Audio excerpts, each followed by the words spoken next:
Welcome to succeed exam. आज हम बात करने वाले हैं साइंस के कुछ मोस्ट इम्पॉर्टेंट क्वेश्चंस के बारे में जो एग्ज़ाम की दृष्टि से बहुत ही महत्वपूर्ण क्वेश्चंस हैं। उन सभी की हम बात करेंगे इस वीडियो के अंदर। तो बढ़ते हैं अब हमारे पहले क्वेश्चंस की तरफ। हमारा पहला क्वेश्चन है कि सबसे बड़ी आंख किस स्तनधारी प्राणी की होती है। तो सबसे बड़ी आंख है वो हिरण की होती है। जो हिरण है स्तनधारी प्राणी है जिसकी सबसे बड़ी आंख होती है, जो 300 डिग्री तक देख सकता है। ये 300 डिग्री तक देख सकता है। एक मानव है जो 180 डिग्री तक देख सकता है, लेकिन हिरण है वो 300 डिग्री तक देख सकता है। ये भी आपको मालूम होना चाहिए। ये हिरण आंखों के कारण ये प्रसिद्ध है। नेक्स्ट बात करें, हम नेक्स्ट क्वेश्चन की बात करें तो हमारा जो नेक्स्ट क्वेश्चन है, आज कार्बन डाइऑक्साइड CO2 के उत्सर्जन में सर्वाधिक योगदान करने वाला देश है। तो इसका राइट आंसर है संयुक्त राज्य अमेरिका। संयुक्त राज्य अमेरिका है जो कार्बन डाइऑक्साइड के उत्सर्जन में सर्वाधिक योगदान करने वाला देश है। आप इन क्वेश्चन को सबसे पहले अपने माइंड में कीजिए ताकि आपको पता चले कि हमारा IQ लेवल है, जो साइंस का जो IQ लेवल है वो कितना है। नेक्स्ट क्वेश्चन की हम बात करेंगे। हमारा नेक्स्ट क्वेश्चन है, निम्नलिखित में से किस उद्योग में अभ्रक कच्चे माल के रूप में प्रयुक्त होता है। तो इसका राइट आंसर होगा विद्युत।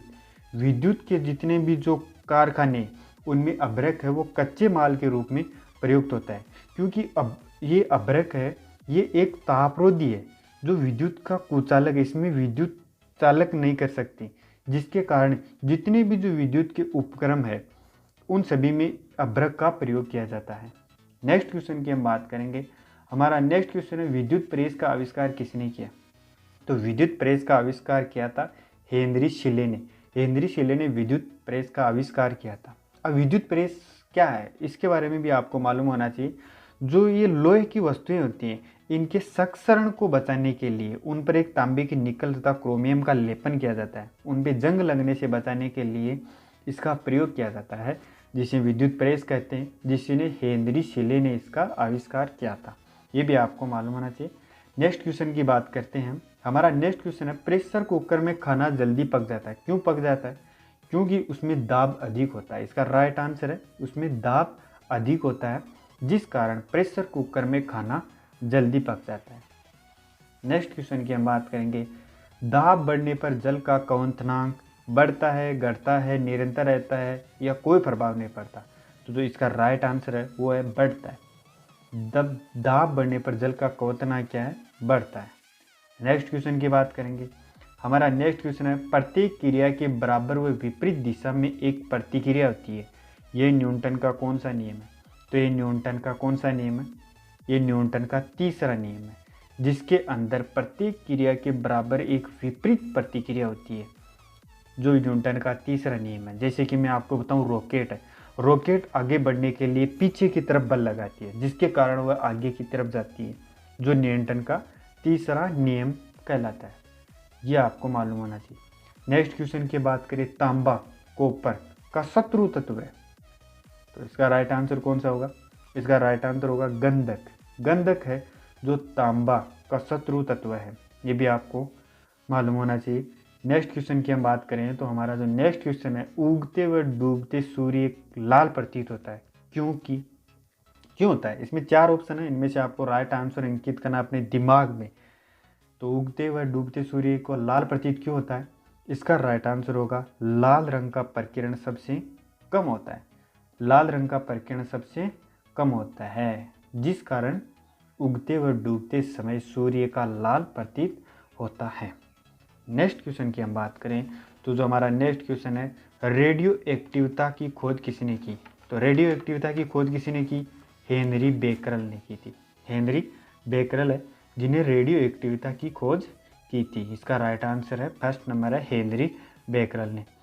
नेक्स्ट क्वेश्चन की अगर हम बात करें तो जो हमारा नेक्स्ट क्वेश्चन है, 2 समतल दर्पण एक दूसरे से 60 डिग्री के कोण पर झुके हैं, इनके बीच रखी एक गेंद के बने प्रतिबिंबों की संख्या कितनी होगी।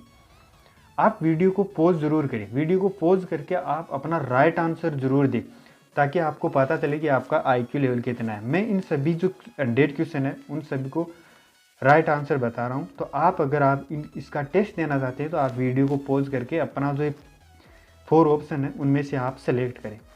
तो इसका क्वेश्चन का राइट आंसर क्या होगा? इसका राइट आंसर होगा 5। 2 समतल दर्पण एक दूसरे से 60 डिग्री कोण पर झुके हैं।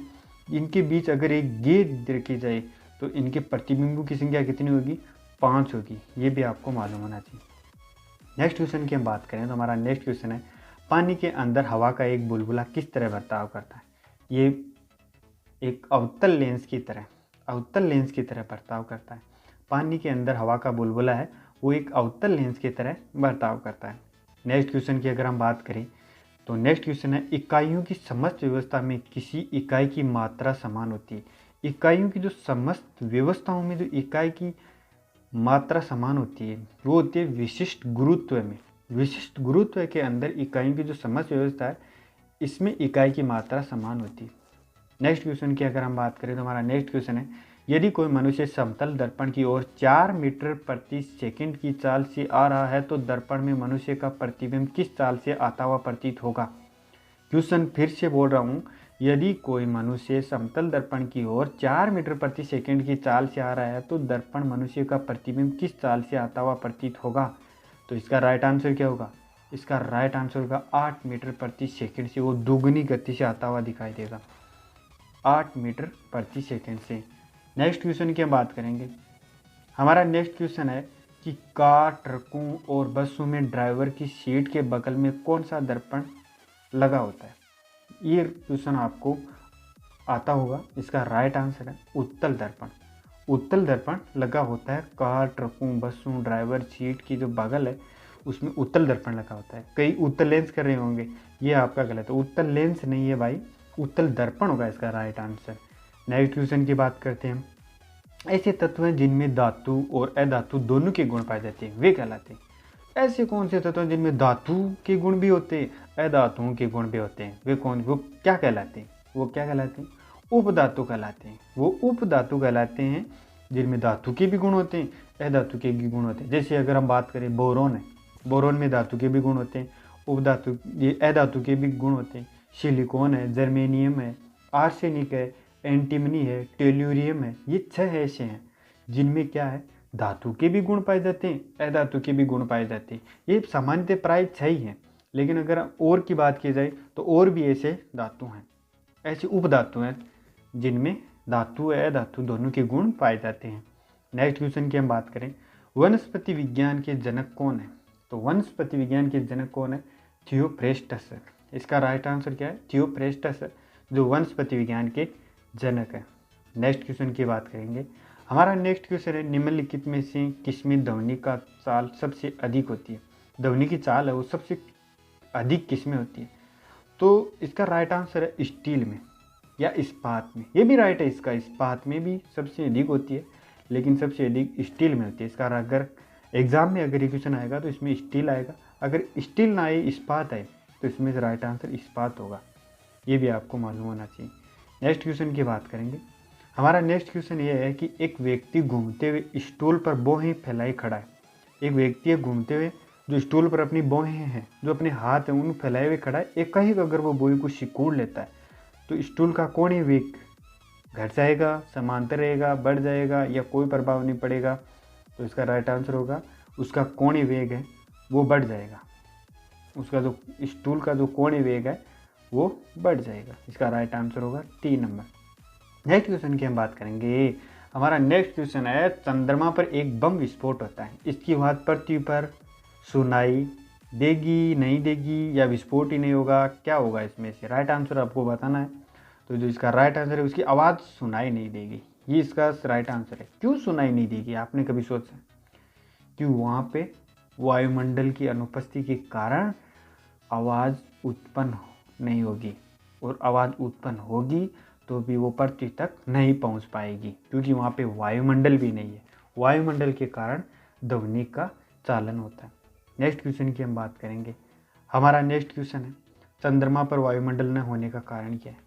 अब चंद्रमा पर वायुमंडल न होने का कारण क्या है? तो इसमें से आपको कौन सा राइट आंसर लग रहा है? मेरे हिसाब से पलायन वेग है जिसके कारण चंद्रमा पर वायुमंडल न होने का कारण है। ये पलायन वेग ही है जो चंद्रमा पर वायुमंडल न होने का कारण है। नेक्स्ट क्वेश्चन की बात करेंगे। यदि किसी सरल लोलक की लंबाई 4% बढ़ा दी जाए तो उसका आवर्तकाल कितना % बढ़ जाएगा? 4% बढ़ा दी जाए तो उसका आवर्तकाल सिर्फ और सिर्फ 2% बढ़ जाएगा। इसका राइट आंसर क्या होगा? 2% बढ़ जाएगा। नेक्स्ट क्वेश्चन की बात करेंगे। एक लड़की झूला झूल रही है, उसके पास एक अन्य लड़की आकर बैठ जाती है, तो झूले का आवर्तकाल परिवर्तित होगा, अपरिवर्तित होगा, समांतर रहेगा, कोई प्रभाव नहीं पड़ेगा। कौन सा ऑप्शन होगा आपके हिसाब से? कौन सा क्वेश्चन राइट है? कौन सा ऑप्शन राइट है इसमें? तो इसका राइट है अपरिवर्तित रहेगा। अगर कोई लड़की झूला झूल रही है और उसके पास कोई अन्य लड़की बैठ जाए तो उसका आवर्तकाल में कोई भी प्रभाव नहीं पड़ेगा, वह अपरिवर्तित रहेगा। यह आपको मालूम होना चाहिए। नेक्स्ट क्वेश्चन की बात करते हैं। हम रेडियो की घुंडी घुमाकर विभिन्न स्टेशनों को प्रोग्राम सुनते हैं, ये संभव है चुंबकत्व के कारण, पट्टी के कारण, अनुनाद के कारण है, या इनमें से कोई नहीं? तो इसका राइट आंसर होगा अनुनाद के कारण हम रेडियो की घुंडी घुमाते हैं, जिसके कारण विभिन्न रेडियो से हम विभिन्न चैनल जो स्टेशन है वो बदल सकते हैं, प्रोग्राम सुन सकते हैं, गाने सुन सकते हैं, न्यूज़ सुन सकते हैं, अनुनाद के कारण। नेक्स्ट क्वेश्चन की बात करेंगे। नेक्स्ट हमारा क्वेश्चन है वेंचुरी मीटर से ज्ञात करते हैं। वेंचुरी मीटर से क्या ज्ञात करते हैं? जल के प्रवाह की दर, ध्वनि के प्रवाह की दर, वायु के प्रवाह की दर, या इनमें से कोई नहीं? कौन सा इसका राइट आंसर है? तो 3 नंबर, जल के प्रवाह की दर वेंचुरी मीटर से ज्ञात की जाती है। यह आपको मालूम होना चाहिए। नेक्स्ट क्वेश्चन की बात करते हैं।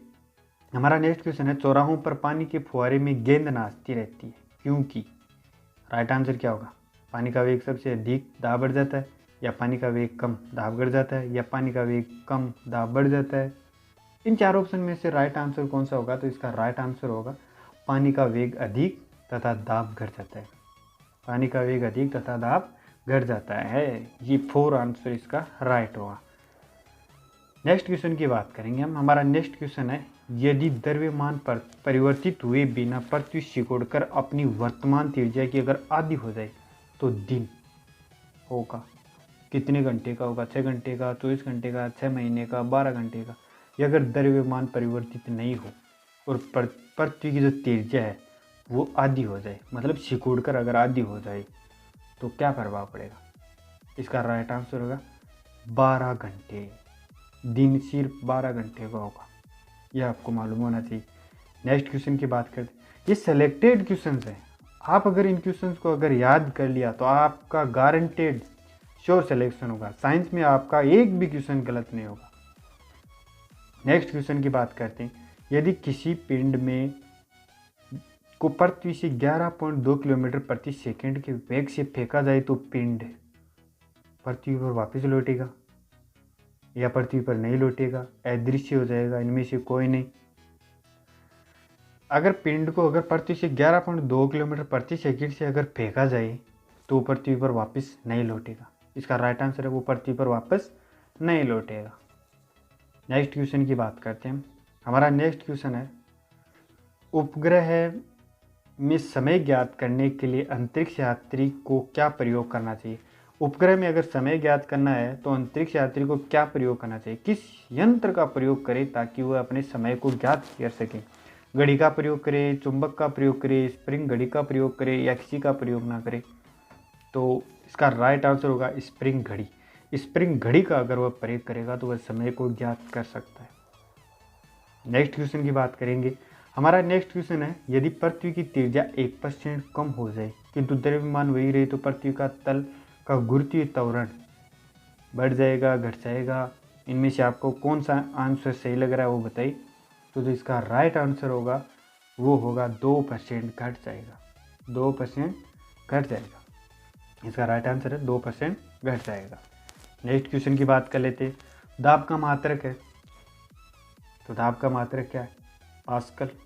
राइट आंसर होगा पास्कल। दाब का मात्रक पास्कल है। ये जितने भी जो मात्रक है ना उन सभी को आप एकदम सीक्वेंस वाइज लिखकर एकदम रट लो, क्योंकि ये क्वेश्चंस एक क्वेश्चन पक्का आता है। हर एक एग्जाम होती है जिसके अंदर ये दाब के मात्रक या एसआई या गुणांक एसआई कुछ भी पूछ सकता है। ये एक क्वेश्चन जरूर आता है। तो आप एक सीक्वेंस में ये सारे के सारे जो मात्रक है उन सभी को लिख लो। और जो हम ये वीडियो सीरीज है इसके अंदर सारे के सारे मात्रक बताए जाएंगे। तो आप अगर आप कॉफ़ी पेन लेके बैठे हो तो ज़रूर आप इन सभी मात्रक को ज़रूर लिखें तथा क्वेश्चंस में जितने भी जो क्वेश्चंस मैं बता रहा हूँ आप लिख के याद करें ताकि आप इन क्वेश्चंस को कभी नहीं भूल पाएंगे। नेक्स्ट क्वेश्चन की बात कर लेते हैं, देर न करते हुए। आप भी समझदार हैं। धूप के चश्मे की क्षमता होती है, तो धूप के चश्मे की क्षमता कितनी होती है? 0 डायोप्टर होती है। धूप के चश्मे की क्षमता कितनी होती है? 0 डायोप्टर होती है। नेक्स्ट क्वेश्चन की बात करते हैं, जिस सिद्धांत पर ऑप्टिकल फाइबर काम करता है वह है? कौन से सिद्धांत पर ऑप्टिकल फाइबर काम करता है? तो पूर्ण आंतरिक परावर्तन पर। पूर्ण आंतरिक परावर्तन पर ऑप्टिकल फाइबर काम करता है। नेक्स्ट क्वेश्चन की बात कर लेते हैं। हमारा नेक्स्ट क्वेश्चन है, क्षितिज के समीप सूर्य एवं चंद्रमा के दीर्घ वर्ताकार दिखाई देने का क्या कारण है? क्षितिज के समय सूर्य समीप तथा चंद्रमा के दीर्घ वर्ताकार दिखाई देने का क्या कारण है? कौन सा कारण ऐसा है जिसके कारण सूर्य समीप दिखाई देता है और चंद्रमा दीर्घ दिखाई देता है? तो इसका राइट आंसर होगा अपवर्तन के कारण। अपवर्तन के कारण ही ऐसा होता है, सूर्य समीप चंद्रमा दीर्घ, अपवर्तन के कारण। ये आप याद रखना, ये सारे के सारे एग्जाम में आए हुए हैं या बहुत ही महत्वपूर्ण क्वेश्चन है जो हम इन वीडियो की सीरीज में डालें। नेक्स्ट क्वेश्चन की बात करते हैं, सफेद प्रकाश की नली में सफेद प्रकाश को नली में कैसे पैदा करते? सफेद प्रकाश को नली में कैसे पैदा कर सकते हैं? फिलामेंट के द्वारा, नाइट्रोजन के द्वारा, तंतु को गर्म करके, या इनमें से कोई नहीं। तो सफेद प्रकाश को नली में पैदा करने के लिए तंतु को गर्म करके ही हम सफेद प्रकाश को नली में पैदा कर सकते हैं। इसका राइट आंसर कौन सा होगा? तंतु को गर्म करके। नेक्स्ट क्वेश्चन की बात कर लेते हैं। हमारा नेक्स्ट क्वेश्चन है, प्रकाश में 7 रंग होते हैं, रंगों को अलग करने का क्या तरीका है? तो रंगों को अगर हम प्रकाश के जितने भी जो 7 रंग है उन सभी को अगर हम अलग करें तो हम प्रिज्म के द्वारा उन सभी रंगों को अलग कर सकते हैं। नेक्स्ट क्वेश्चन की बात कर रहे हैं। नेक्स्ट क्वेश्चन हमारा है, हमें वास्तविक सूर्योदय से कुछ मिनट पूर्व सूर्य दिखाई देने का क्या कारण है? कि सूर्य उदय होता नहीं है, उसी कुछ मिनट ही हमें ये आभास होता है कि सूर्य उदय हो चुका। ये किस कारण होता है? इसका राइट आंसर है प्रकाश का अपवर्तन। प्रकाश का अपवर्तन के कारण हमें ऐसा प्रतीत होता है। नेक्स्ट क्वेश्चन की बात करें। हमारा नेक्स्ट क्वेश्चन है, यदि साबुन को 2 भिन्न व्यास के बुलबुलों में एक नली द्वारा एक दूसरे के संपर्क में लाया जाए तो क्या घटित होगा? क्वेश्चन ये बोल रहा है कि यदि साबुन के 2 भिन्न व्यास के बुलबुलों की एक नली है, 2 भिन्न व्यास हैं जिनमें बुलबुलों की एक नली द्वारा एक दूसरे के संपर्क में लाया जाता है तो क्या होता है? छोटा बुलबुला और छोटा बुलबुला है वो और छोटा हो जाता है, बड़ा बुलबुला है वो और बड़ा हो जाता है। बस ये एक घटित होगा कि छोटा बुलबुला और छोटा बुलबुला हो जाएगा, बड़ा बुलबुला और बड़ा बुलबुला हो जाएगा। ये इसका राइट आंसर दिया हुआ है। नेक्स्ट क्वेश्चन की बात करते हैं। हमारा नेक्स्ट क्वेश्चन है कि परावर्तित प्रकाश में ऊर्जा किस पर निर्भर नहीं करती? परावर्तित प्रकाश में ऊर्जा किस पर नहीं निर्भर करती? क्वेश्चन को सही पढ़ना है। हम एग्जाम में क्या करते हैं, क्वेश्चन को पढ़ने में गलती कर देते हैं, जिस कारण हमारा क्वेश्चन आते हुए भी गलत हो जाता है। तो क्वेश्चन को सही पढ़ना है। तो इसका राइट आंसर होगा आपतन कोण। आपतन कोण पर निर्भर नहीं करता है। परावर्तित प्रकाश में ऊर्जा किस पर निर्भर नहीं करती है? आपतन कोण पर निर्भर नहीं करती है। नेक्स्ट क्वेश्चन की बात करेंगे। प्रकाश की गति किसके बीच से जाते हुए न्यूनतम हो जाती है? क्वेश्चन बहुत मोस्ट इंपॉर्टेंट है कि प्रकाश की गति है वो किसके बीच से जाते हुए न्यूनतम हो जाती है? तो इसका राइट आंसर है कांच। कांच के बीच से जाते हुए प्रकाश की गति क्या हो जाती है? धीमी हो जाती है या न्यूनतम हो जाती है। यह आपको मालूम होना चाहिए। नेक्स्ट क्वेश्चन की बात करेंगे तो हमारा नेक्स्ट क्वेश्चन है, किसी तारे के रंग से पता चलता है उसके ताप का, दाब का, घनत्व का? किसका पता चलता है? उसके ताप का पता चलता है। उसके रंग से पता लगाया जा सकता है उसके ताप का। किसी तारे के रंग से क्या पता लगाया जाता है? उसके ताप का पता लगाया जा सकता है। नेक्स्ट क्वेश्चन की बात करते हैं। किसी अपारदर्शी वस्तु का रंग उस रंग के कारण होता है जिसे वह परावर्तित करता है। राइट आंसर परावर्तित करता है। किसी अपारदर्शी वस्तु है उसका रंग परावर्तित के कारण ही उसका रंग है वो अपारदर्शी वस्तु रंग उस रंग के कारण ही होता है। ये भी आपको मालूम होना चाहिए। नेक्स्ट क्वेश्चन की बात करें।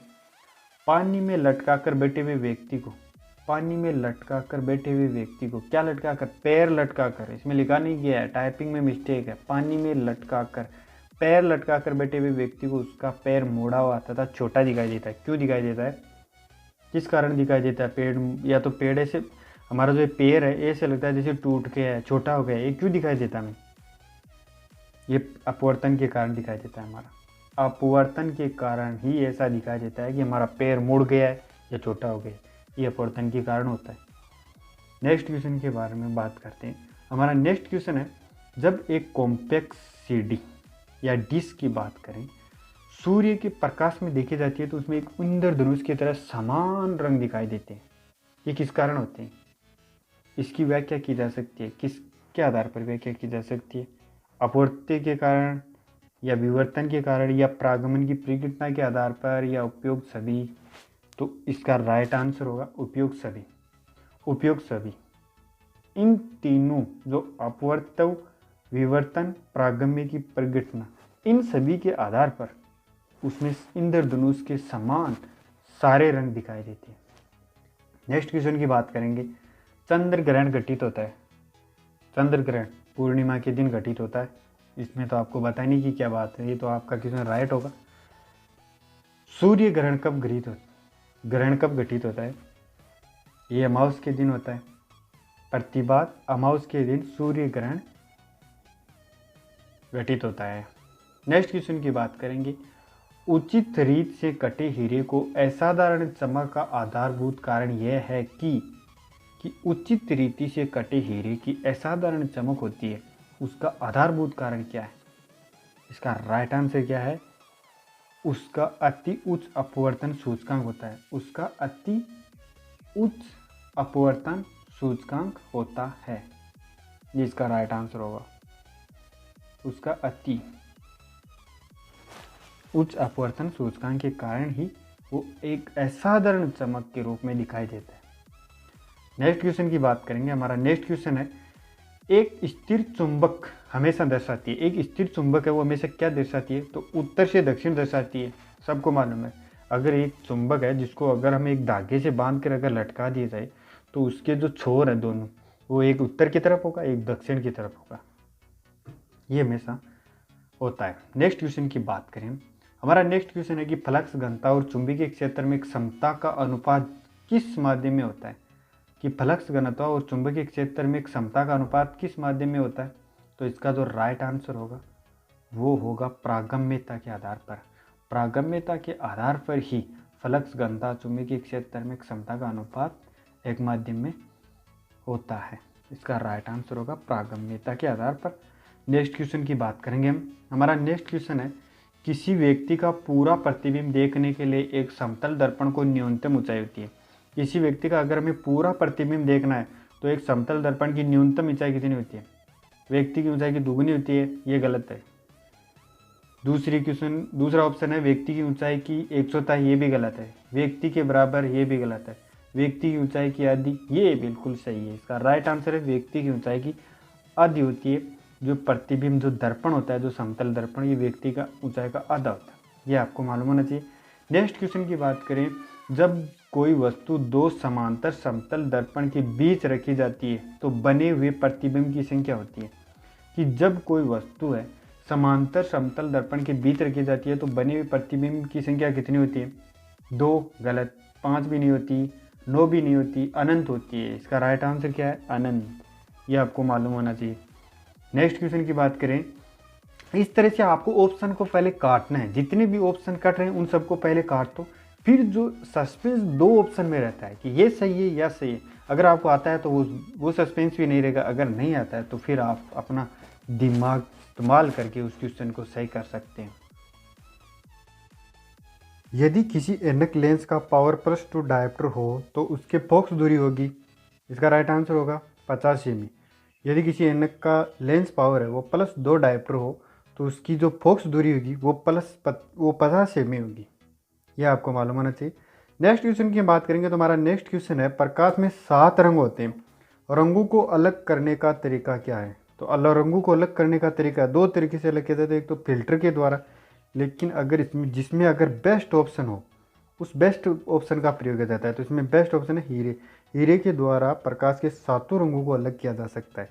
फिल्टर के द्वारा भी किया जा सकता है, लेकिन हीरे के द्वारा इज़ द बेस्ट आंसर, इसका हीरा होगा। नेक्स्ट क्वेश्चन की बात करेंगे।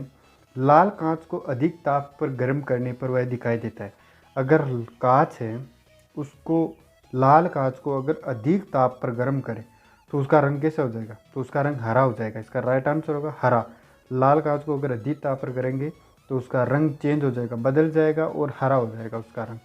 नेक्स्ट क्वेश्चन की बात करेंगे तो जो हमारा नेक्स्ट क्वेश्चन है, प्रकाश का रंग निश्चित किया जाता है। प्रकाश का रंग निश्चित किया जाता है, किसके आधार पर निश्चित किया जाता है उसका रंग? तो उसका तरंग दैर्ध्य के आधार पर प्रकाश का रंग को निश्चित किया जा सकता है। मोस्ट इम्पोर्टेंट क्वेश्चन है कि प्रकाश का रंग किस के आधार पर निश्चित किया जाता है? तो तरंग दैर्ध्य के द्वारा एक आधार है जिसके द्वारा प्रकाश का रंग को निश्चित किया जा सकता है। नेक्स्ट क्वेश्चन की हम बात करें तो हमारा नेक्स्ट क्वेश्चन है, सूर्य की किरणों में कितने रंग होते हैं? ये तो सबको आता है। इसका राइट आंसर होगा 7, ऑप्शन 4। सूर्य की किरणों में कितने रंग होते हैं? 7 रंग होते हैं। नेक्स्ट क्वेश्चन की बात करेंगे। हमारा नेक्स्ट क्वेश्चन है, यदि वायुमंडल न हो तो पृथ्वी में आकाश किस रंग का दिखाई देगा? यदि वायुमंडल न हो पृथ्वी पर तो आकाश किस रंग का दिखाई देगा? काले रंग का दिखाई देगा। इसका राइट आंसर होगा काला। यदि वायुमंडल न होगा तो काला ही दिखाई देगा आकाश। नेक्स्ट क्वेश्चन की बात करें, हमारा नेक्स्ट क्वेश्चन है कि फोटोग्राफी में मुख्य रंग कौन कौन से होते हैं? फोटोग्राफी में मुख्य रंग कौन कौन से होते हैं?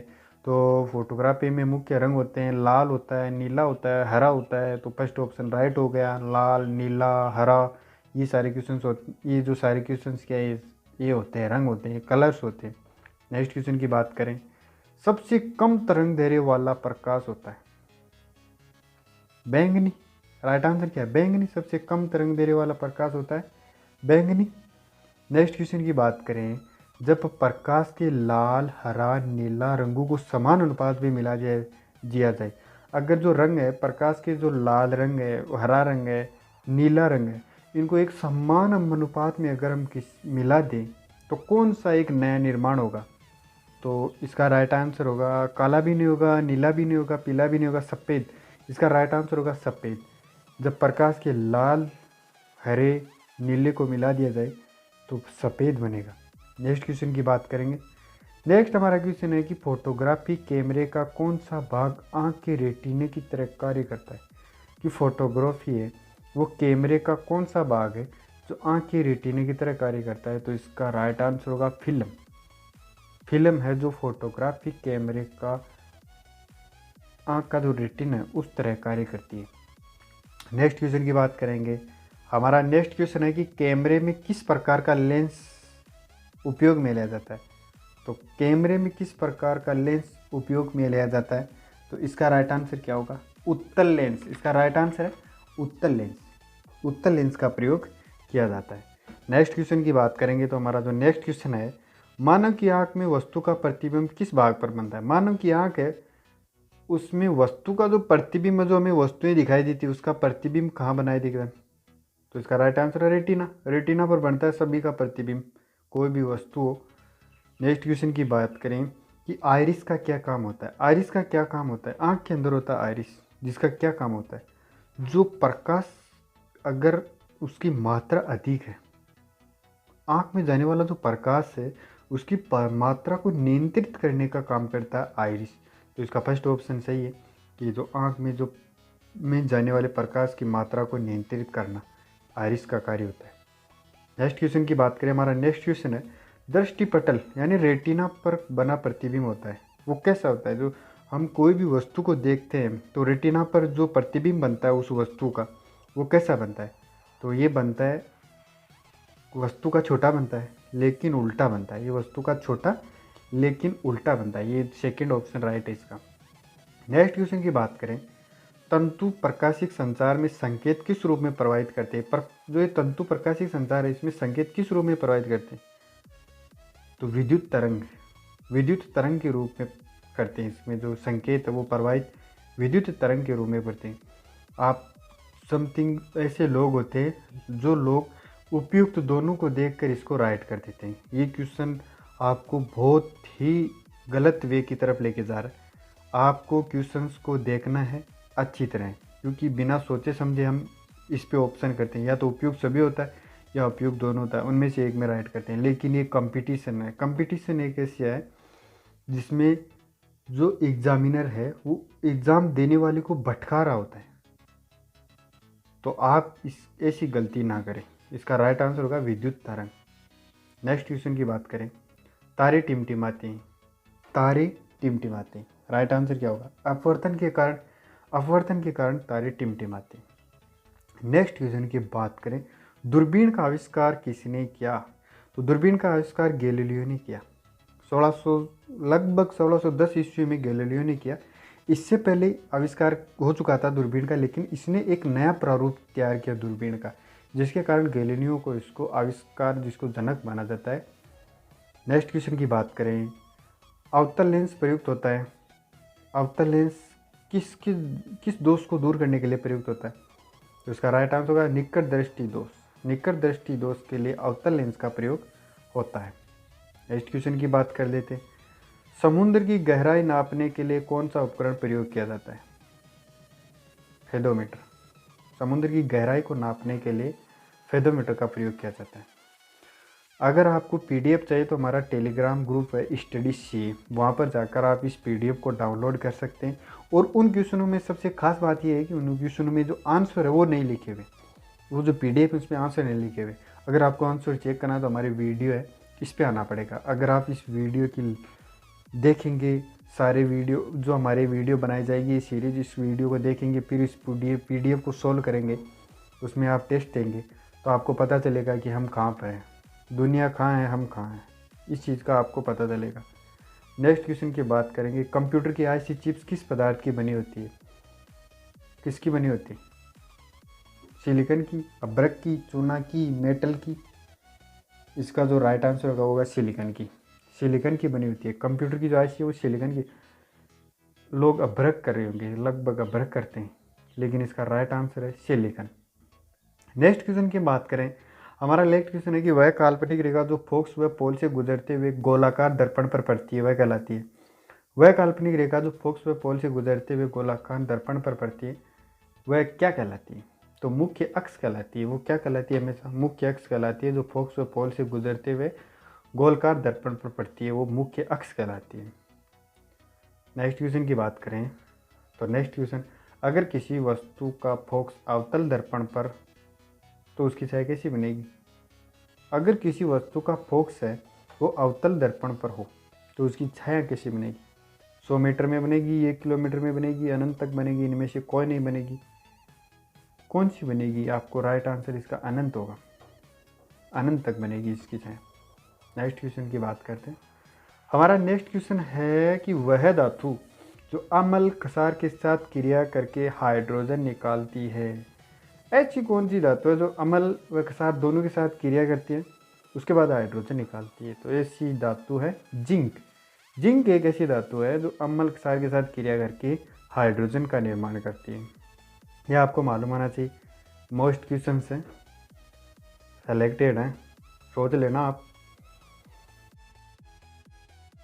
नेक्स्ट क्वेश्चन की बात करें, हमारा नेक्स्ट क्वेश्चन है कि जीव विज्ञान शब्द का प्रयोग सर्वप्रथम किसने किया? तो जीव विज्ञान शब्द का सर्वप्रथम जो प्रयोग है वो लेमार्क ट्रेवेरेंस ने किया था। लेमार्क ट्रेवेरेंस ने इसका जीव विज्ञान का सर्वप्रथम प्रयोग किया गया था।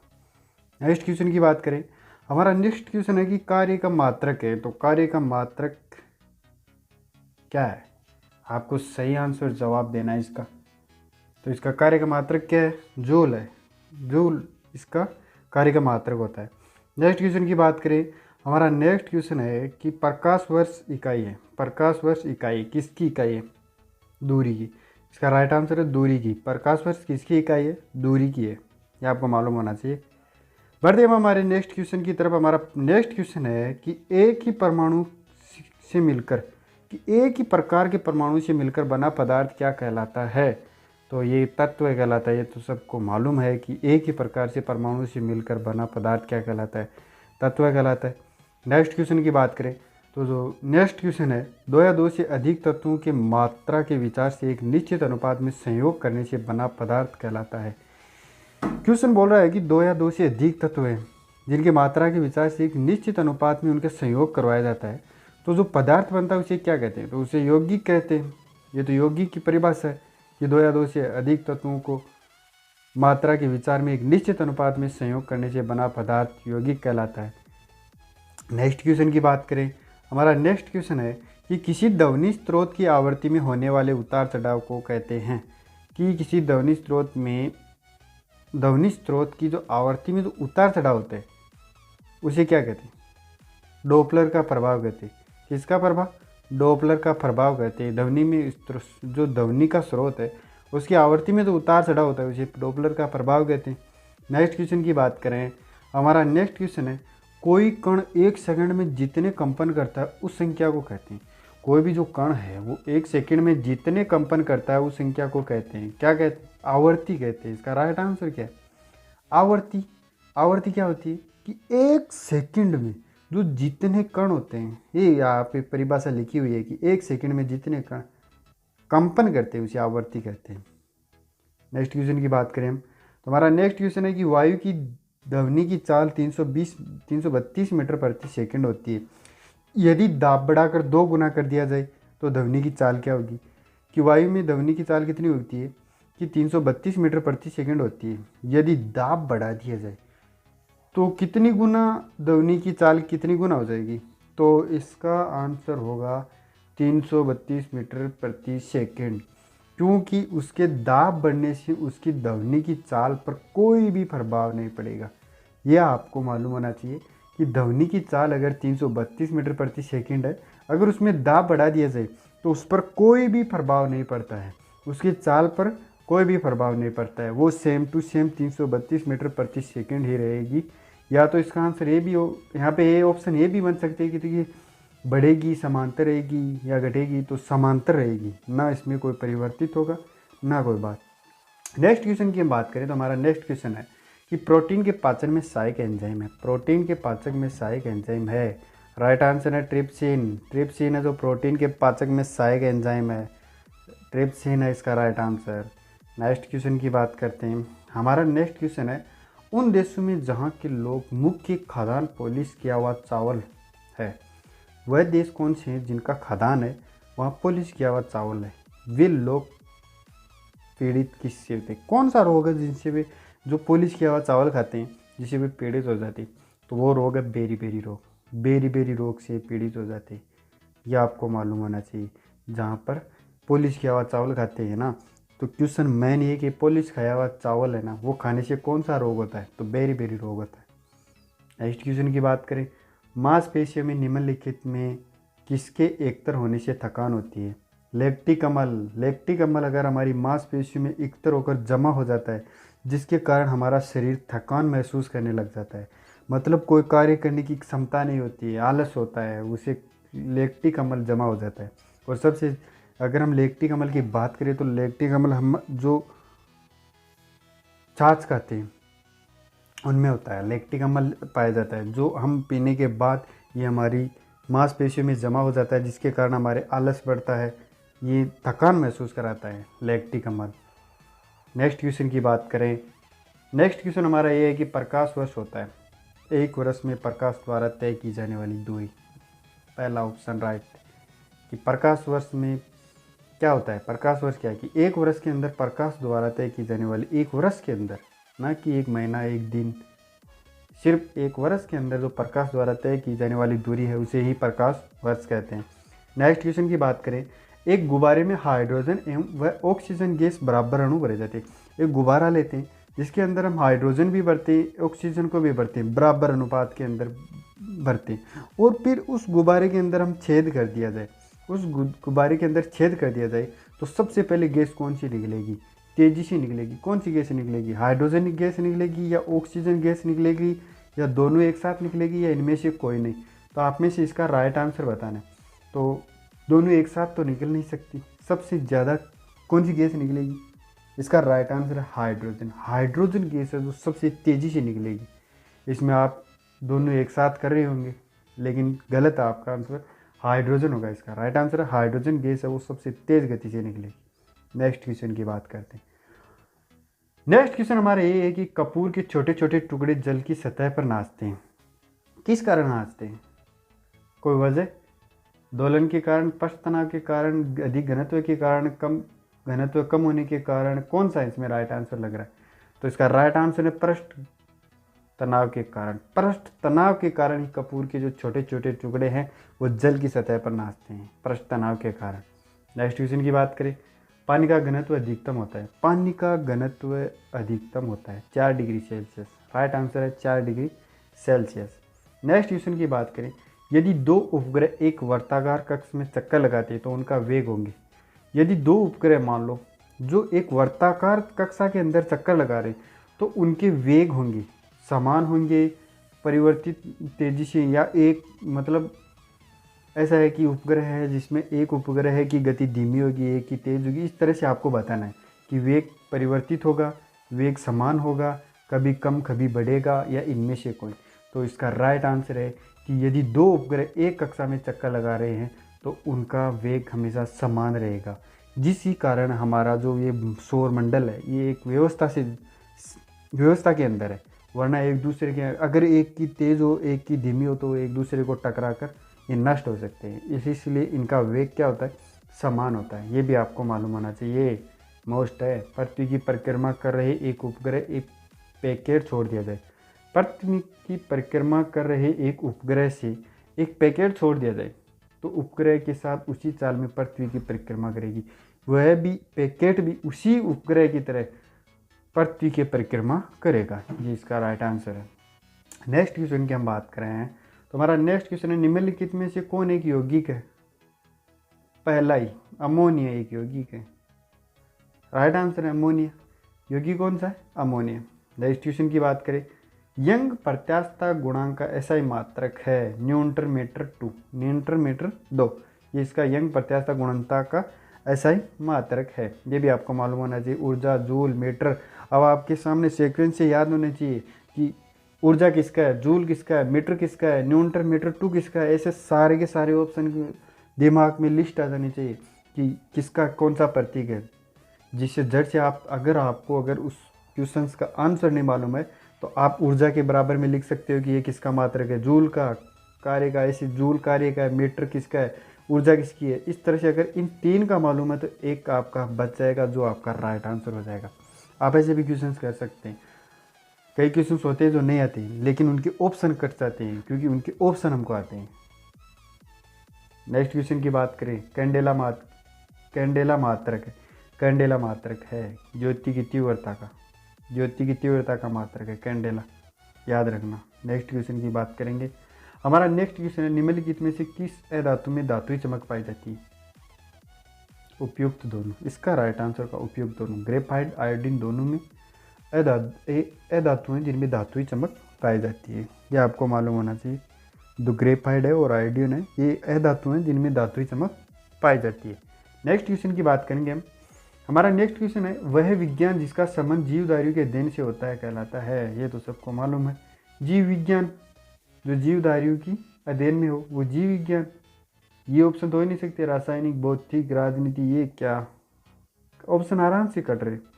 नेक्स्ट क्वेश्चन की बात करें, फाइकोलॉजी में किसका अध्ययन किया जाता है? अब माइंड में साइकोलॉजी आया होगा कि साइकोलॉजी तो मस्तिष्क का होती है, लेकिन ये फाइकोलॉजी है। फाइकोलॉजी क्या होता है? फाइकोलॉजी के अंदर शैवाल का अध्ययन किया जाता है। राइट आंसर इसका फाइकोलॉजी का अंदर शैवाल का अध्ययन किया जाता है। नेक्स्ट क्वेश्चन की बात करें, जूल निम्नलिखित में से किसकी इकाई है? जूल किसकी इकाई है? बताना आपको। राइट आंसर इसका क्या होगा? जूल किसकी इकाई है? ऊर्जा की। राइट आंसर है ऊर्जा। जूल ऊर्जा की इकाई। नेक्स्ट क्वेश्चन की बात करें, मात्रकों की अंतर्राष्ट्रीय पद्धति कब लागू की? मात्रकों की, जैसे कि ऊर्जा का मात्रक क्या है, इनकी पद्धति है जो अंतर्राष्ट्रीय पद्धति है वो कब लागू की गई? ये आपको मालूम होना चाहिए। इसका राइट आंसर है 1971 ईस्वी के अंदर मात्रकों की अंतर्राष्ट्रीय पद्धति को लागू किया गया था। यह आपको मालूम होना चाहिए। और हमारे चैनल का तो आपको नाम मालूम होगा, स्टडी सीए को सब्सक्राइब जरूर कर ले। इसके अंदर आपको साइंस के सारे क्वेश्चंस मिलेंगे। करंट अफेयर के जो जितने भी वीकली वीडियो आता है, 1 तारीख को वीकली वीडियो अपलोड किया जाता है, तो आप ज़रूर इस चैनल को सब्सक्राइब तक करें ताकि आपका साइंस, जीके, साइंस, वो करंट अफेयर्स, इनसे एक भी क्वेश्चन गलत ना हो। आपका जो रेलवे, एसएससी, इनमें जो जितने भी क्वेश्चंस आते हैं उनमें कोई भी क्वेश्चन ऐसा ना हो जो आपको आता ना हो। तो आप ज़रूर हमारे चैनल को सब्सक्राइब करें, हम भी मेहनत पूरी करें आपके लिए, आप भी कीजिए।